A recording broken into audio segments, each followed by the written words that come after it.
Ẹ̀yin èèyàn lé ẹ káàbọ̀ sí Mashola Gist TV. Ṣé àlàáfíà ni ẹ wà? Gbogbo lè kọ́. Ẹní ni 4th of December. Mo kí gbogbo ẹ̀yin tí ẹ̀ ń ṣe ọjọ́ ìbí lẹ́nìí. Ẹ kú ọdún, ẹ kú ìyèdùn, ẹ̀mí yín á ṣe púpọ̀ ọdún láyé. Mo dúpẹ́ lọ́wọ́ gbogbo ẹ̀yin subscribers.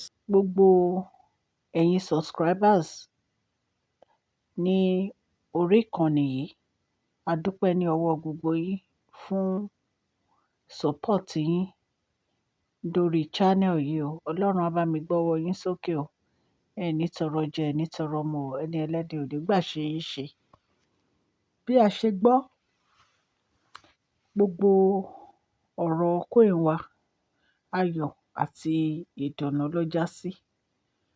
Nítorí wípé ibi tí ọ̀tá fi ojú sí, Ọlọ́run Elédùmarè kò jẹ́ kí wọ́n borí coin wa àti bàbá wẹrẹ ńlá.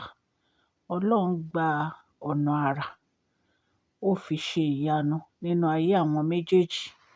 Nítorí àwọn ìkà èèyàn, wọn ò fẹ́ jẹ́ kí ọjọ́ yẹn ó bọ́ sí rere. Ṣùgbọ́n Ọlọ́run nínú ọlá ńlá ẹ̀, ó dojú ti gbogbo wọn o. Bí a ṣe gbọ́, wọ́n ní àǹtí wa, wọ́n ní ṣe ló gba igbó ọ̀rá lọ. Ló lọ pe àwọn elder mẹ́ta láti wá bá bàbá wẹrẹ ńlá sọ̀rọ̀. Nítorí wípé gbogbo àwọn nǹkan tó ṣe láti mú ọjọ́ yẹn láti má wá sí ìmúṣẹ, àṣírí tú. Bí a ṣe gbọ́, wọ́n ní gbogbo ẹ̀ ni bàbá wẹrẹ ńlá rí. Ṣùgbọ́n wọ́n ní ìgbà tí ó máa fi wọ inú ààfin, wọ́n ní bàbá wẹrẹ ńlá ti ṣetán láti jáde láti lọ rí coin wa ní Royal Mansion ní Lekki. Wọ́n ní bí ó ṣe gbọ́ báyìí pé bàbá wẹrẹ ńlá ti fẹ́ máa lọ, ó ti ń gbá agogo pẹ̀lú gbogbo àwọn orin tó máa ń kọ. Wọ́n ní bí ó ṣe bẹ̀rẹ̀ sí sáré nìyẹn tó fẹ́ dá wọn dúró. Ṣùgbọ́n wọ́n ní kó tó dé ibi tí bàbá wẹrẹ ńlá ti wọnú mọ́tò, wọ́n ní bàbá wẹrẹ ńlá ti wọlé, wọ́n ní wọ́n ti fẹ́ máa lọ. Wọ́n ló bá bẹ̀rẹ̀ sí sáré tẹ̀lé mọ́tò. Wọ́n ní àwọn elder tó dẹ̀ kó wá yìí, wọ́n ní wọ́n ń pè pé kó padà. Wọ́n ní àǹtí wo ò máa dáhùn. Wọ́n ní ṣe ló ń sáré tẹ̀lé mọ́tò láti dá bàbá wẹrẹ ńlá dúró. Wọ́n ní ṣùgbọ́n pàbọ́ ni gbogbo ẹ̀ já sí. A tún gbọ́ wípé àwọn ọ̀rẹ́ ẹ̀ kan, wọ́n ní wọ́n sọ gbogbo àwọn nǹkan tó sọ àti nǹkan tó ṣe tí wọ́n rí. Wọ́n ní wọ́n sọ fún bàbá wẹrẹ ńlá. Ṣùgbọ́n ìyẹn gangan kọ́ ni mo fi jáde lénìí. Nǹkan tí mo fi jáde lénìí ni pé gbogbo àwọn nǹkan tí àǹtí wa ti ṣe pátápátá, wọ́n ní ó ń bẹ bàbá wẹrẹ ńlá pé kí wọ́n dáríjì òun. Ẹ jọ̀ọ́, ẹ̀mélòó ni àǹtí wa máa tọrọ ìdáríjì ẹ̀ṣẹ̀? Ẹ̀mélòó? Gbogbo ìgbà ni àǹtí wa máa ń lọ bá coin wa ní Àkúrẹ́ àbí Lekki tó máa ní kó wá dáríjì àwọn. Àwọn ò fẹ́ bá wọn jà, àwọn fẹ́ káwọn máa ṣe báwọn ṣe ń ṣe tẹ́lẹ̀. Ṣùgbọ́n inú èṣìṣì kì í jó èèyàn lẹ́ẹ̀mejì. Nǹkan tí ojú coin wa ti rí àti ìwà tí àǹtí wa ti wù ní inú ààfin nígbà tó jọ wà ńbẹ̀, coin wa ò lè gbàgbé láíláí. Nítorí ẹ̀ ni coin wa náà fi yẹra tí wọ́n dẹ̀ fi àǹtí wa sí ààyè wọn. Ṣùgbọ́n ẹ̀bẹ̀ tí àǹtí wa ń bẹ̀ òun ní ò yé mi rárá rárá. Nítorí pé nǹkan tí àǹtí wa ṣe, lóòótọ́ Queen wa lè dáríjì wọ́n ṣùgbọ́n Queen ò lè gbàgbé. Wọn ò lè gbàgbé láíláí torí pé ẹ̀kọ́ ńlá ni ó jẹ́ fún Queen wa. So ẹ̀bẹ̀ táǹtí wa ń bẹ̀ yẹn kò yé wa nǹkan táǹtí wa ń bẹ̀bẹ̀ fún. Kò yé wa rárá. And bàbá Erinlá wọ́n ti dé ibi tó jẹ́ pé wọ́n fi àǹtí wa sílẹ̀ nítorí pé ọmọ ó wà láàárín àwọn méjèèjì. Torí ìmọ̀ràn àwọn àgbà ó ní pé kí bàbá Erinlá kan fi wọ́n sílẹ̀. Wọn ò dẹ̀ fẹ́ kí nǹkan bàjẹ́. Ẹlẹ́ẹ̀kejì ẹ̀wẹ̀ ó ní ti Queen wa. Gbogbo àwọn nǹkan tó yẹ kán ṣe pátápátá nínú ààfin yẹn. Bàbá Erinlá ò fẹ́ kí nǹkan kan dí wọn lọ́wọ́.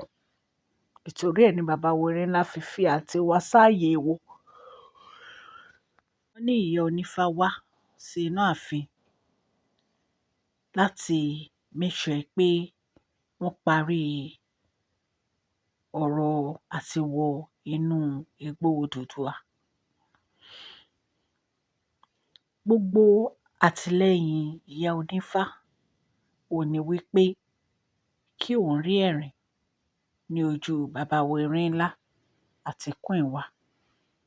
Ọlọ́run Elédùmarè ọba aláàánú ó ń ṣe gbogbo ẹ̀ láṣepé. And gbogbo nǹkan tí ó mú Queen wa tí wọ́n fi fà sẹ́yìn ó ní wípé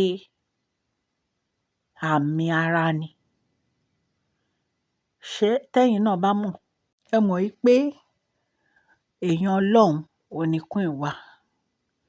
Ẹ̀mí mímọ́ ò dẹ̀ fi wọ́n sílẹ̀. Ìgbà míì tí wọ́n bá fẹ́ ṣe nǹkan, Ọlọ́run ń tọ́ wọn sọ́nà pé má ṣe báyìí o, ṣe báyìí o. Nítorí Ọlọ́run ò fi wọ́n sílẹ̀ ní ìgbà kankan.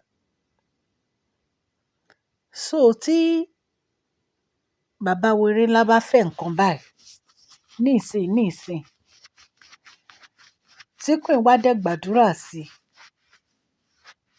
tọ́lọ́run dẹ̀ ní rárá, wọn ò gbọdọ̀ ṣe. Ta ni wọ́n máa gbọ́ràn sí lẹ́nu? Ṣé Ọlọ́run kọ́ náà máa gbọ́ràn sí lẹ́nu? Nǹkan tó ṣẹlẹ̀ gan-an nìyẹn. Tó jẹ́ pé wọ́n fà sẹ́yìn. Nítorí gbogbo nǹkan láyé yìí tí èèyàn ò bá gbọ́ràn sí ẹ̀mí mímọ́ lẹ́nu, èèyàn lè kọsẹ̀. Èèyàn lè kọsẹ̀. Ẹ dẹ̀ wá rí bí Ọlọ́run ṣe ń protect Queen wa. Ní gbogbo ọ̀nà ni Ọlọ́run fi ń protect wọn. Gbogbo àwọn nǹkan wọn tán ti mú. Ṣébí fúnra ara wọn náà ná ń sọ jáde. Ẹnu ara wọn náà wọ́n fi ń wí jáde. So ẹ má jẹ́ ká tún padà sẹ́yìn mọ́. Ẹ jẹ́ ká máa sọ àwọn nǹkan tí Ọlọ́run ti ṣe. Ogun tó dẹ̀ ti ṣẹ́ kò tún ní gbérí mọ́ nínú ayé wọn. Ọpẹ́ ni ká máa dú lọ́dọ̀ Ọlọ́run torí ẹlòmíì gan kò fi ojú wi nǹkan tó tó báyìí tó jẹ́ pé ó ti bá a lọ. Ṣùgbọ́n Ọlọ́run Elédùmarè tó jà fún Queen wa kò ní fi àwọn àti bàbá Erinlá sílẹ̀. Ó máa dá Prince Tadenikawo sí ní agbára Ọlọ́run. Ẹ̀mí bàbá Erinlá dẹ̀ gùn lórí ìtẹ́ yẹn. Wọ́n á gbó, wọ́n á tọ́, wọ́n á fi ọwọ́ páná, wọ́n á fi èrìgì jobi. Ọlọ́run á dẹ̀mí wọn sí. Mo dúpẹ́ púpọ̀ lọ́wọ́ gbogbo etí tó ń gbọ́ mi o. Mo ní kí n sáré mú update wá fún yín ni. Bí mo ṣe máa ń sọ, àgbọ́ ni a rí o. Allegedly ni.